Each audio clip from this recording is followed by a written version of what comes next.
குமரி மாவட்டத்தில் விடியலை நோக்கி ஸ்டாலின் குரல் நிகழ்ச்சியின் ஒரு பகுதியாக 3வது நாளாக சுற்றுப்பயணம் மேற்கொண்ட கனிமொழி எம்பி தேங்காய்பட்டினம் மீன்பிடி துறைமுகத்தில் மீனவர்கள் குறைகள் குறித்து கேட்டறிந்தார்.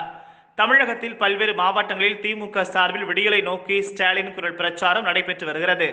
அதன் ஒரு பகுதியாக கன்னியாகுமரி மாவட்டத்தில் திமுக மாநில மகளிர் அணி தலைவர் கனிமொழி எம்பி 3 நாட்களாக பிரச்சார சுற்றுப்பயணம் மேற்கொண்டு வருகிறார்.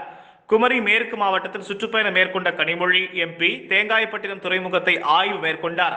அதைத் தொடர்ந்து மீனவர்களிடம் குறைகளை கேட்டு அவர்களுடன் கலந்துரையாடினார். அப்போது பேசிய கனிமொழி, தேங்காய்பட்டினம் துறைமுகம் கலைஞர் ஆட்சியில் மீனவர்கள் நீண்ட நாள் கோரிக்கையை ஏற்றுக்கொண்டு வரப்பட்ட திட்டம்.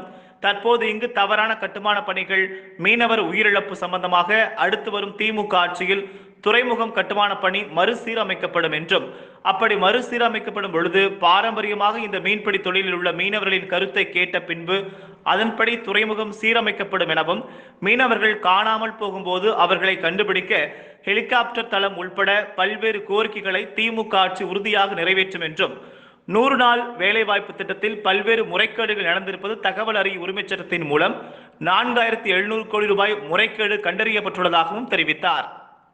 நாங்கள் உங்களோடு நின்று செய்து தருவோம் என்ற உறுதியை வழங்கிக் கொள்கிறேன். நன்றி. எனக்கு அரிசி வேணும், எல்லாம் எனக்கு புறத்துன்னு வாங்கணும், அதுக்குள்ள வழி இல்லை. இந்த 100 நாள் வேலை செய்ததான். அதிமுக அதை படிப்படியாக குறைக்கிறோம் என்று வாக்களித்தார்கள். எல்லாத்துக்கும் வீண் செலவு செய்து எல்லார் மேலே